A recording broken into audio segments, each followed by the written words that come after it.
Tubuh Xiaoyan langsung menegang, merasakan ancaman luar biasa dari angin yang berhembus. Saat itulah ia melihat sosok yang berlari dengan panik dari dalam badai, diikuti oleh 10 kilatan petir hitam pekat yang mengerikan. Kilatan itu menyerupai naga-naga raksasa yang mengejar mangsanya dengan kecepatan yang mengerikan. Menyadari bahaya yang luar biasa, tanpa ragu sedikit pun, Xiaoyan segera menyimpan Sky Demon Puppet-nya dan berbalik melarikan diri secepat mungkin. Xiaoyan tidak mengenali sosok menyedihkan yang dikejar oleh petir hitam pekat itu, dan sejujurnya, dia juga tidak ingin mengenalnya. Orang itu jelas bukan individu biasa, namun lebih dari itu, petir hitam pekat yang memburunya jauh lebih mengerikan. Xiaoyan tahu bahwa jika dia tersentuh sedikit saja oleh petir itu, tubuhnya akan musnah tanpa sisa. Ini benar-benar kebahagiaan yang berubah menjadi malapetaka. Siapa sangka aku akan menghadapi masalah seperti ini di kolam petir ini, gumamnya dengan wajah kaku. Tanpa ragu, ia memacu kecepatannya hingga batas maksimal. Bayangan-bayangan terbentuk di belakangnya saat dia bergerak secepat kilat. Namun, yang membuatnya semakin ngeri, sosok di belakangnya tampaknya telah menyadari keberadaannya. Bukannya melarikan diri ke arah lain, orang itu justru mengejarnya. Sial, aku tidak punya kemampuan untuk membantumu. Xiaoyan mengumpat sambil merasakan tekanan mengerikan yang datang dari belakang. Jelas, orang itu berniat mencari sekutu untuk melawan petir hitam, tapi sayangnya, dia benar-benar salah memilih. Teman di depan. Sebuah suara terdengar dari belakang, diiringi embusan angin yang dingin. Dalam sekejap, sosok seperti hantu muncul di sampingnya. Namun, sebelum sempat melanjutkan kata-katanya, sosok itu tiba-tiba tertegun. Douzun bintang 5, kau benar-benar berani datang ke kolam petir alam kosong ini dengan kekuatan sekecil itu? Apa kau yakin tidak salah tempat? Xiaoyan hampir saja menyemburkan darah mendengar komentar itu. Dia datang ke sini untuk berlatih, bukan untuk menimbulkan masalah. Tapi sekarang, seseorang muncul entah dari mana, membawa bencana bersamanya, dan masih sempat-sempatnya meremehkan kekuatan Xiaoyan.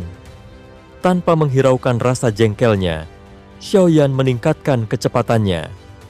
Cahaya perak berkelap-kelip di bawah kakinya saat dia menembus udara dengan kecepatan penuh. Sekilas, sudut matanya menangkap sosok lelaki tua di sampingnya.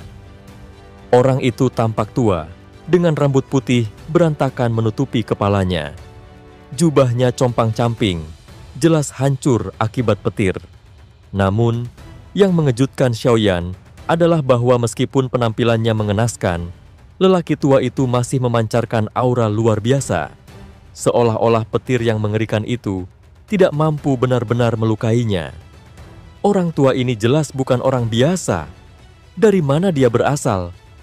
Namun, Xiaoyan tak punya waktu untuk memikirkan asal-usulnya.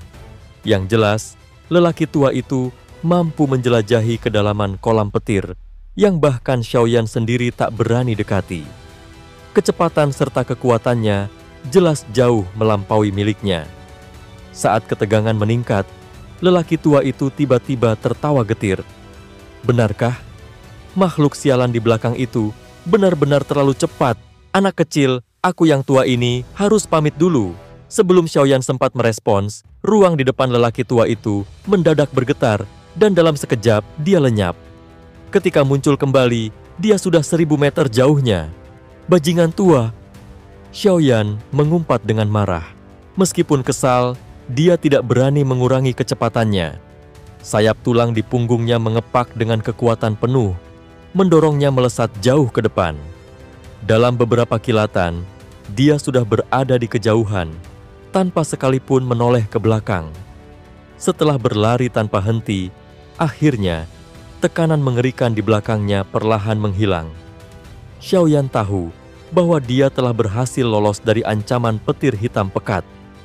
Begitu sampai di tepi kolam petir, ia mengerahkan sisa tenaganya dan melompat keluar. Setelah menjejakkan kaki di tanah yang lebih aman, dia tersungkur, terengah-engah. Jantungnya masih berdetak liar dan wajahnya pucat. Saat ia mengangkat kepalanya, melihat kembali ke arah kolam petir yang masih bergemuruh, ia bergidik ngeri. Kalau tadi aku sedikit saja lebih lambat, aku pasti sudah lenyap tanpa jejak. Siapa sangka kolam petir ini ternyata jauh lebih berbahaya dari yang kubayangkan. Pasti ada sesuatu yang mengerikan di bagian terdalamnya. Kalau tidak, lelaki tua itu tidak akan terlihat panik seperti tadi. Gumam Xiaoyan sambil menenangkan napasnya.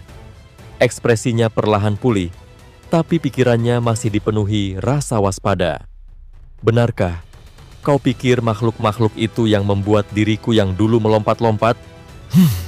Kalau saja aku tak khawatir menimbulkan kekacauan di kolam petir ini, aku pasti sudah lama menghancurkan mereka. Suara aneh tiba-tiba bergema tepat di sampingnya, membuat Xiaoyan tersentak kaget. Dia buru-buru mengangkat kepalanya dan melihat sosok lelaki tua menyedihkan yang tadi hampir membawanya ke dalam bencana. Mata lelaki tua itu menatapnya tajam, seolah sedang mengamati seekor kelinci kecil yang menarik perhatiannya. Xiaoyan merasakan sudut mulutnya berkedut. Dia ingin mengutuk, tapi mengingat betapa menakutkannya kekuatan orang ini, dia hanya bisa menelan kembali sumpah serapahnya.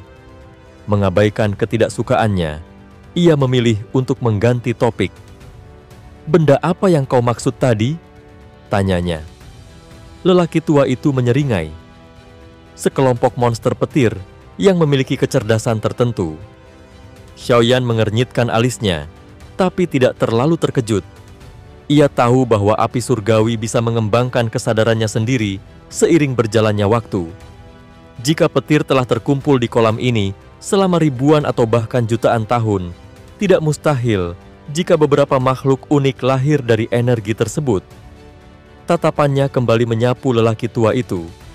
Meski tampak compang-camping, aura yang terpancar dari tubuhnya tetap mengerikan. Ini adalah seorang ahli sejati.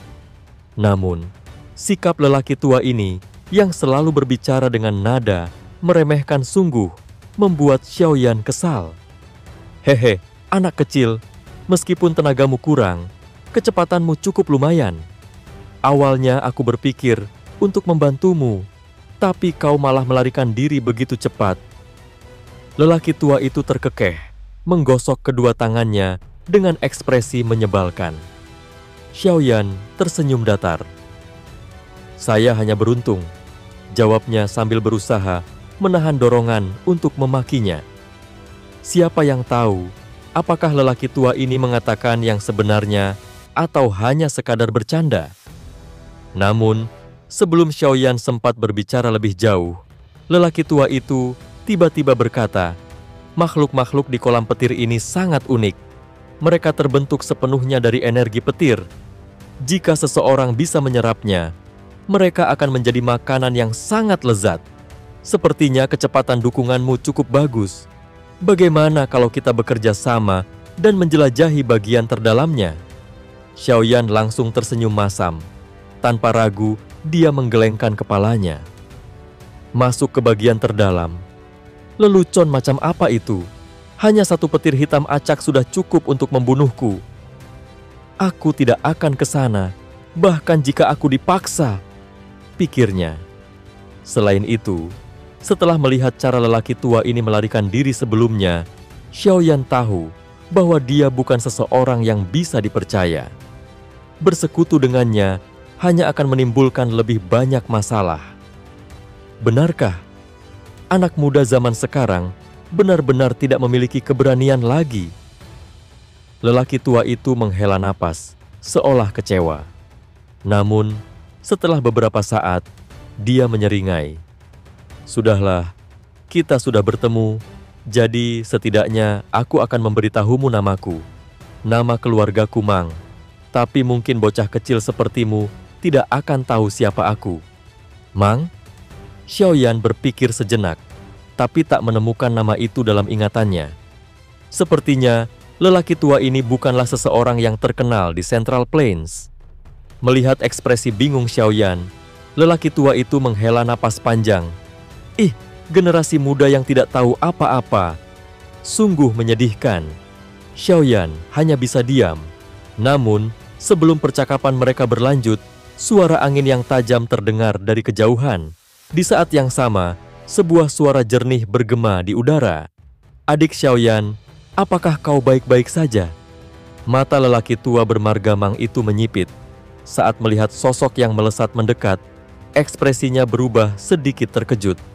Oh, kau dari suku naga Void kuno? Gumamnya, tampak tertarik. Ia kemudian melirik Xiaoyan dengan pandangan aneh, seolah tak menyangka manusia biasa seperti dia bisa memiliki hubungan dengan suku kuno yang begitu kuat. Namun, tatapan itu hanya bertahan sesaat sebelum lelaki tua itu mendengus. Lupakan saja, kalau begitu aku yang dulu akan pergi. Ia melambaikan tangannya ke arah Xiaoyan dengan malas. Anak muda, penampilanmu tidak buruk, tapi perbedaannya masih terlalu jauh dengan diriku yang dulu. Kau harus bekerja lebih keras. Sebelum Xiaoyan sempat bereaksi, lelaki tua itu sudah berbalik. Dalam sekejap, ruang di sekitarnya bergetar dan tubuhnya menghilang dalam distorsi spasial, meninggalkan Xiaoyan yang masih berdiri diam dengan ekspresi rumit. Xiaoyan hanya bisa menatap tak berdaya saat lelaki tua itu menghilang begitu cepat, meninggalkan hanya jejak samar di udara. Dia menghela napas pelan sebelum menoleh, mendapati He King yang tengah melangkah mendekat dengan ekspresi lega. Akhirnya aku menemukanmu. Untungnya, tubuhmu memiliki segel naga yang diberikan oleh Kaisar Naga Agung padamu.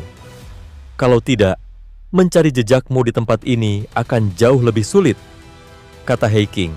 Suaranya mengandung sedikit keluhan, namun penuh kelegaan. Xiaoyan tersenyum tipis. Matanya berkilat samar. Aku mengalami sedikit kecelakaan di dalam kolam petir. Karena itu, aku keluar sendiri. Dia tidak menjelaskan lebih lanjut, membiarkan rahasia itu tetap tersimpan dalam hatinya. Setelah itu, dia mengulurkan tangannya dan berkata dengan nada tenang, "Latihanku sudah hampir selesai. Kita harus kembali." Mata He King berbinar. Akhirnya, aku hampir mati bosan tinggal di tempat ini, serunya gembira. Tanpa menunggu lebih lama, cahaya bersinar dari tubuhnya, dan dalam sekejap, sosoknya berubah menjadi naga hitam raksasa dengan sisik berkilauan. Xiaoyan melompat dengan gesit, mendarat di kepala naga itu.